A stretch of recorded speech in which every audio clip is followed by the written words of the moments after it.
Which reminds me, the day I actually went in to buy a car, I ended up running away. That should be a story for another day. Like, I legit ran away. I ran away from the dealership. I stay clowning. Anyway, that's a story for a different day. Hi, hello. Welcome back to my channel. My name is Florence and this is Zillennial Life Crisis. On today's episode of Zillennial Life Crisis, I will be going over the year that was, my first year living abroad, as the title suggests. And I will be doing so in a very candid and balanced way, talking about both the highs and the lows, because there were quite a number of highs and quite a number of lows, because that is life. Such is life. There is balance. Let me also preface this by saying that I am in no way complaining about the low moments. I do acknowledge that I am highly favored, and it's such a blessing to be living a life as this. And yeah, I do not want to come off as I'm complaining or anything. And then also, my experience may not exactly be the same as every other person's experience who has lived abroad. Yeah. And I also did move at a very weird time. I mean, have you just seen 2020? Have you looked at the year 2020? Have you seen it? Yeah, I moved at a very interesting time. Also, on a personal level, it was a very interesting time in my life.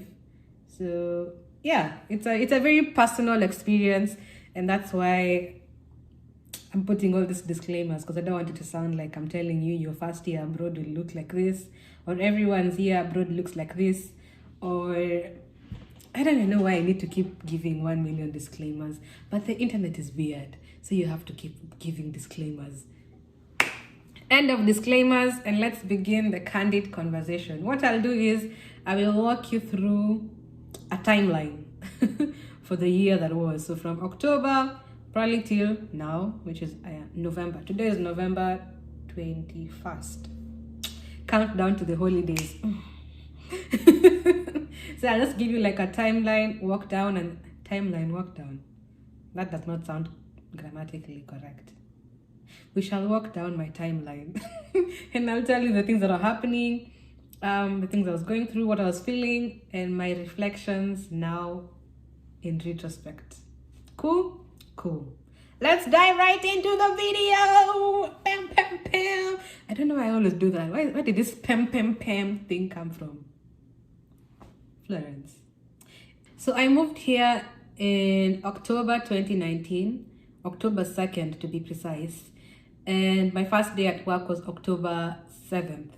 So the first week was very chill, just, exploring a bit, getting used to the new environment and my culture shocks, like the weather. I remember it was fall, so the leaves had just begun changing color and it looked really nice, really, really nice. Also, I found it interesting how it could be sunny but cold at the same time. I had never experienced that. For me, sun equaled heat. But now it's like, oh wow, it can be sunny and chilly. Okay. Fast forward to the first day at work. That was a very emotional and humbling day. Yeah, it was a very humbling experience. It felt like a dream. It felt like I was gonna wake up back in my mom's bedroom, and then it was all a dream. Very, very humbling experience. Like how did a girl like me end up here? How? It made no sense. It still low-key feels like a dream. I actually still have not gotten used to the idea that I work here and live here. I still feel a bit removed from that experience. I don't know how to explain it, but yeah. Anyway, first day was fine. Actually, the first month, let me just bunch the first month, and a bit of November as well, was plagued with a lot of adulting, settling down tasks. I had like a long to-do list of things I had to do. And October into November was when I doubled down on that list. Things like getting your phone number, getting a bank account, social security number, getting a driver's license, apartment hunting, signing a lease, getting insurance for the apartments, what else? Getting credit cards, buying a car, driver's tests before buying the car, furniture, things like those. All your typical settling down things in a new country, new place. So October into November was very heavy on that. And at the same time at work, I was going through this weird phase where, for lack of a better word, I was beginning to doubt my intelligence. I was beginning to feel stupid. Let me explain that a bit. After orientation, I go in, I meet my team, and the first thing that's very striking is how different I am from everyone else. And this is something that I had never noticed before. Things like the color of my skin or my gender were not things that I constantly thought about in my day-to-day life. But suddenly, I am in this country, in this office, in this industry, where I am a minority. Like I am a... people talk about diversity in tech, and it's like, yeah, diversity in tech, yeah. But then when you're in that space, it becomes very apparent how little diversity there is. I was the only Black person in my entire building. And also, I was the only female in my team. So I was not only female, but I was Black. It was really... It's something I had never had to deal with, and I didn't know how to deal with it.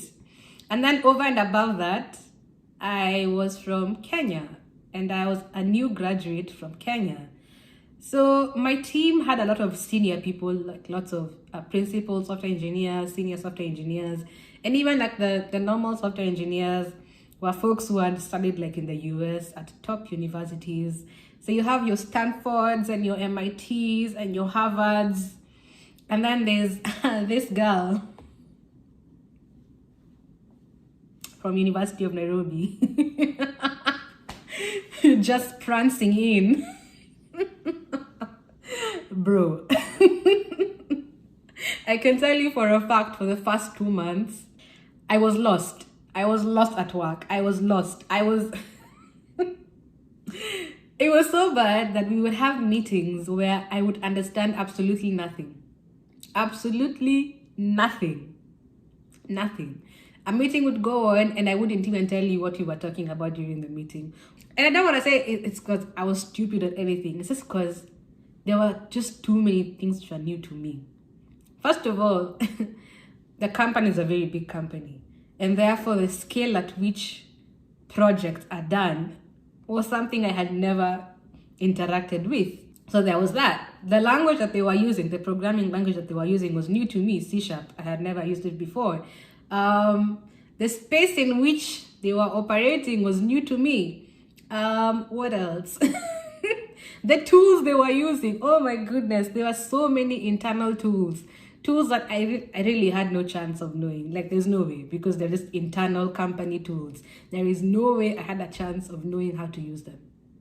And then there's just things about the product itself, like the architecture of how everything in the product works.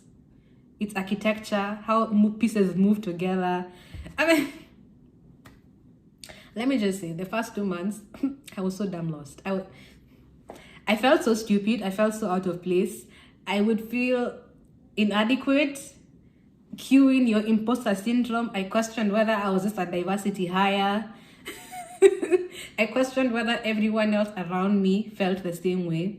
Like whether they'd look at me and be like, yeah, she's just like, the Black girl from Africa. Of course she knows nothing.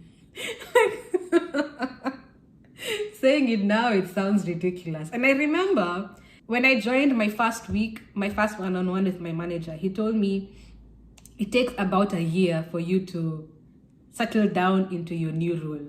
And I was like, a year? Yeah, sure. I'm sure you mean like a month. He really meant a year.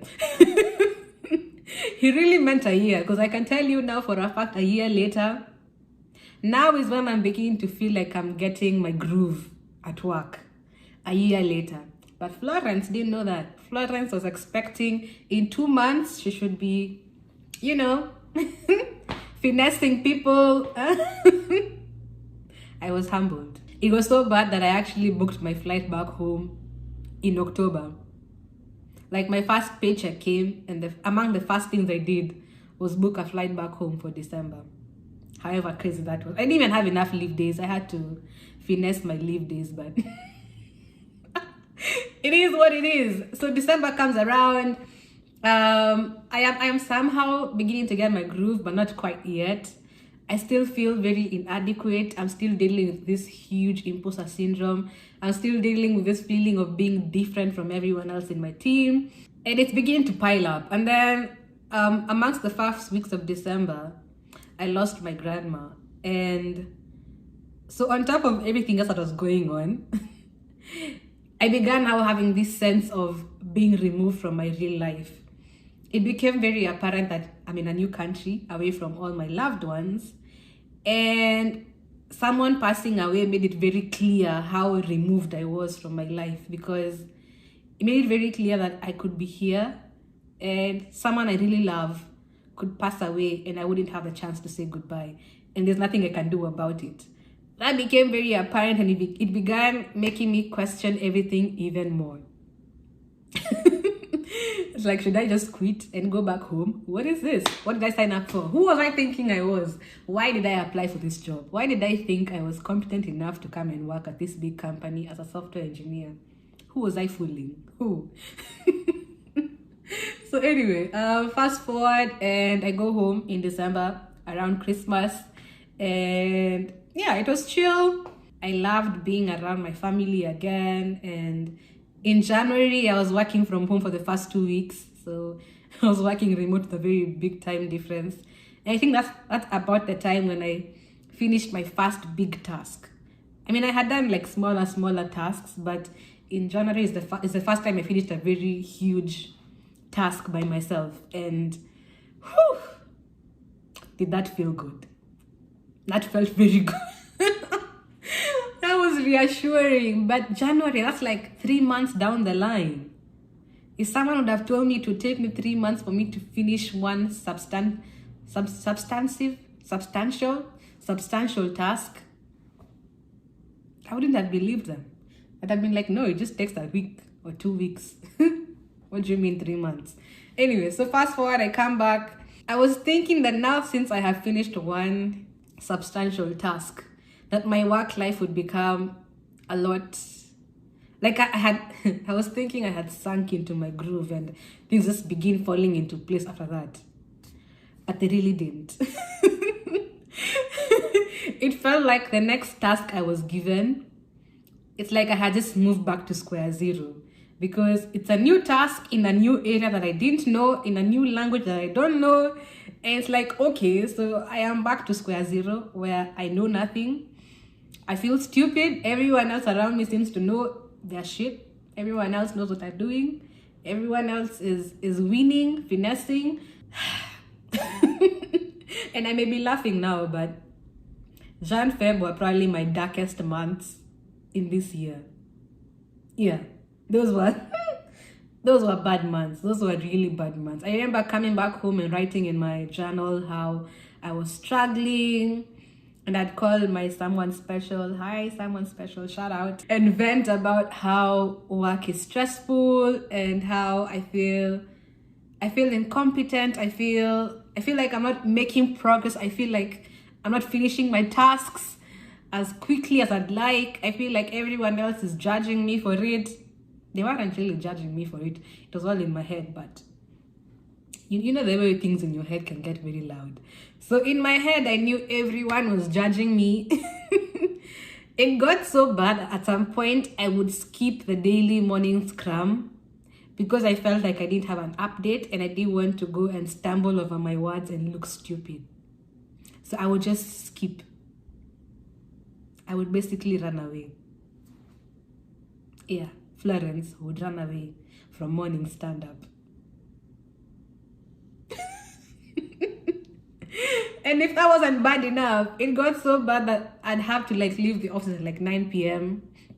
because I used to feel shy about watching tutorials during work hours because everyone else at the office is busy typing with their screens of code and so I felt very awkward being the one who seated there just with headphones on watching tutorials. I felt like it would reinforce their thoughts about me being unqualified. So I would look busy the entire day trying to work, struggle through my tasks. And then at like 5 p.m. when everyone else leaves the office, I would lock myself in the office and then watch a million tutorials on all the things I have no idea about. I would end up leaving the office at like maybe 9 p.m., 10 p.m. It was crazy. I even began doodling. I even have one of the pages where I would doodle. There's even a thing here I wrote, "You are not stupid, just new." I doodled this with my left hand on one of those stressful days. Yeah, I would try writing with my left hand as a way to focus on something else other than my thoughts, and coloring with highlighters. I don't know, y'all. I even had this phrase on my whiteboard. "You're not stupid, just new." That's how dark those days got. It was really bad. In fact, I would have meetings where people talk about things and I leave and I don't know what they were talking about because it was stuff like that I haven't learned yet. And then I would leave and go to the loo and cry out of frustration. I had never felt this stupid in my life. I had never struggled to learn like this. And I wasn't exactly struggling to learn. It's just because there were too many new things at once. And I remember at some point during my crisis, I sat down and I was like, you know what? No, you need to get hold of your life. You can't keep living in crisis like this. Like it isn't sustainable. People are beginning to notice. I was like, you know what? Nope, Florence, get your life together. I sat down and wrote a very long list of all the things I have had people talk about, of all the things I have encountered that I didn't know about. So like I made a long learning list. I think I still have it. Although I technically can't show you, probably has confidential stuff. I wrote a very long list. And I was like, you know what? What you will do is you will begin with one thing at a time. You will go crossing out the things on the list. And eventually you'll be done with the list and you can be able to see progress. And before you know it, you will be an expert. And doing that had this magical effect where I was no longer feeling overwhelmed by all this 1 million things that I didn't know. I could just focus on one thing that I didn't know at a time, learn it, cross it off, move to the next thing. And the next thing I did was I also told my manager and told him that I'm struggling. I just went into one of our one-on-ones and just admitted that I'm struggling. A girl is struggling. Too many new things. I feel overwhelmed. Oh yeah, one other thing. I never spoke in meetings, by the way. This whole period, I never spoke in meetings because I always felt like I wasn't smart enough to contribute to any meetings. I wouldn't even ask questions because ask questions and then they know I'm stupid. What? Nope. But anyway, so Jan-Feb moves along and then early March, I finally finished my second huge task. And again, that felt like a turning point because I began feeling like, okay, I can actually do this. Like things are working out. I finished 2 very huge tasks by myself, even when I felt like I wasn't making progress, even when I felt overwhelmed, even when I felt stupid. So maybe I am actually not stupid, you know? And then people began coming to me to ask me questions because I had learned a ton of things about these 2 things that I have done. So people were coming to me to ask me questions. What? So I'm actually not stupid. Huh. What a realization. So I began turning the corner and it was beginning to become a positive experience at work and life was beginning to feel normal again. And then mid-March, out of nowhere, boom, pandemic.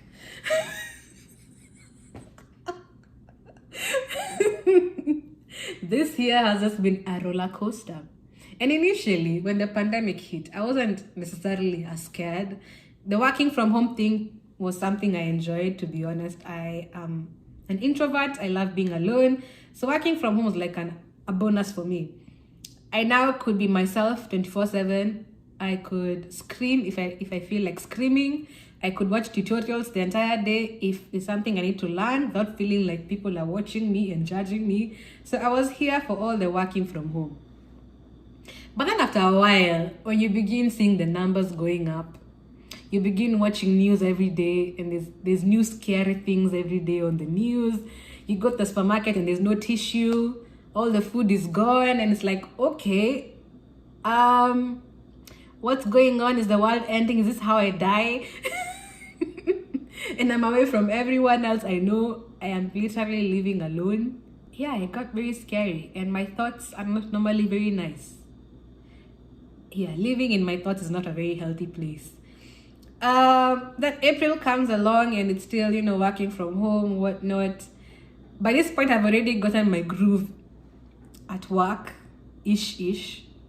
And then out of nowhere, I am switched teams. Like, my manager leaves, I am moved to a different manager, a different team, different workspace. I had to learn everything all over again. So it's like back to square zero. Anyway, it's okay. By this point, I think I was already aware of my capability to learn. So it didn't scare me as much as it did the first time. But it was still overwhelming. It still felt like I have been moved back to square zero.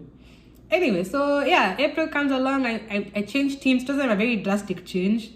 We were still under the same skip manager, so it wasn't very drastic, but it was still a different space. So yeah, I moved teams. And then May comes around, and COVID is rising like no one's business. By this point, it's already hit in Kenya, and yeah, just so many worries. I'm not only worrying about myself, but now I'm also worrying about my family back home, and there's so much distance, so I can't do anything about anything. It was a feeling of helplessness, but little did I know it was going to get worse, because May also happens to be the month that I lost my dad, the previous year. So I had never had to deal with an anniversary for someone's death. So this was like the first time that was happening. And the previous year, as I had spoken about in my different video, I hadn't dealt with the loss. So that day was very heavy for me. 30th of May, very, very, very heavy for me. Also, a few days before that, the whole Black Lives Matter thing happened. So there was George Floyd's killing, and then many other things began coming up, and there were all these protests. It was becoming evident how I have moved to a country where I can be killed because of the color of my skin. And that's something I didn't have to worry about in Kenya. But now here I am in this space. There's all these emotions, there's sadness, there's helplessness. And then 30th of May rolls around. It's 1 year since I lost my dad. I haven't dealt with the loss. All things are like bubbling up to the surface. And then May was also the month where end year reviews are done at work. And God knows, I was panicking. I felt as if I was going to get like a subpar review.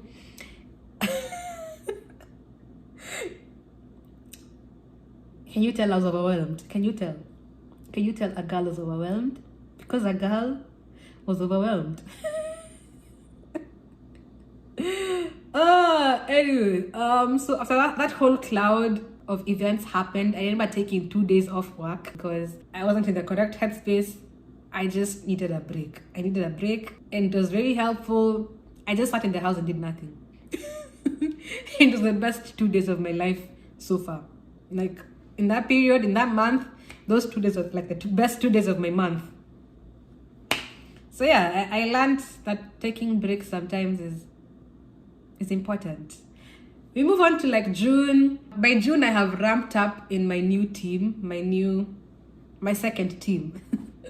I have ramped up, and now I am finishing tasks very efficiently. Like every day is something new I've done. There's a new update. I'm cranking out code like a software engineer should.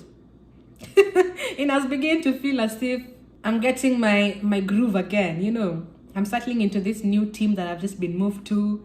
And yeah, I was beginning to feel like I'm getting a hold of my life. And then, out of nowhere, again, I was moved teams. And this time it's a very drastic move. This time I was moving to a team where I only shared my skip manager. I think like 4 levels of skip or 3 levels of skips. You can't make these things up. So it was back to square zero again. At the same time, it was one of those transitions where you have to finish your previous tasks in the previous team as you move to the new team. But the thing is, this change of teams, this second change of teams, was a blessing in disguise. Because this time, I wasn't moved teams alone. It was I and 3 other people from my team. And the thing is, when the 4 of us moved teams, I was able to observe all of us struggle to catch up in the new team. And that opened my eyes because I realized, wait. The things I've been going through this past few months aren't because I am stupid. They are actually because I was new. That's it. Because amongst the 4 people who moved, there was like software engineer 2s who are like a lot more senior than I am. People who've been at the company, 3 years or so. People who went to uni in the US in very big universities. And there was me. And we were all struggling to catch up in the new team. So I was like, oh, wait, hold up. It isn't because I was stupid. It's just because I was new. This thing was real. I was not stupid. I was just new. Mind blowing. Mind blowing. So yeah, that was June and July, the whole transition. It was summer, so the sun was coming up and it was nice. But again, there was COVID, so we couldn't do much with the summer, which was a bit sad because it's only sunny like for 3 months in Seattle. And they were kind of wasted because COVID. We keep moving, and in August, I begin getting my groove in the new team. And by like September, things are making sense, and I am finishing tasks. I am crashing tasks. October rolls around, and it's my 1-year anniversary, and I am finally beginning to feel like myself at work. So would you imagine that it's actually true that it takes you a year? It takes you a year to settle down. Who knew? Who knew? I mean, I was told, but I didn't believe it. But now I believe it. I 100% believe it. So now it's November. Yeah, I pretty much settled down into the new team. There's still like a bunch of things I don't know, of course. But they aren't as daunting to me as they were when I moved here a year ago. I do not feel this sense of dread, like I'm gonna get fired tomorrow because I don't know everything about my job, which is what I used to feel last year. I would feel so inadequate. I would feel like I'm just gonna get fired because I don't know this 1 million things. Right now, I just feel like, okay, I don't know the things. If the difference between me and the person I'm looking up to is knowledge, then there's really no difference because knowledge can be acquired. You feel me? You feel me? And if the thing that's stressing me out is something that I can learn, then why am I stressed? Because I can learn it. I began focusing on progress instead of perfection, and that just changed my life completely. I don't need to know everything perfectly at once. I just need to learn something new every day. Oh, I didn't mention, in September, the end year reviews came out, and I got really, really, really good reviews. I wasn't expecting it, but it turns out it was all in my head. It was all in my head. Ah, Florence. So anyway, my key takeaways, my key points of reflection, I think would be 3 things throughout this 1-year journey. Number 1 would be confronting my imposter syndrome. This year made my imposter syndrome very evident. I was put into situations where I doubted my intelligence, I doubted my worthiness, I doubted everything, like I have already talked about. But at the same time, I also realized, oh wait, you can actually learn things even when you feel stupid. you can still learn things. If the difference between you and the person you're looking up to is knowledge, and there's no difference because knowledge can be acquired. I began enjoying the process instead of the destination.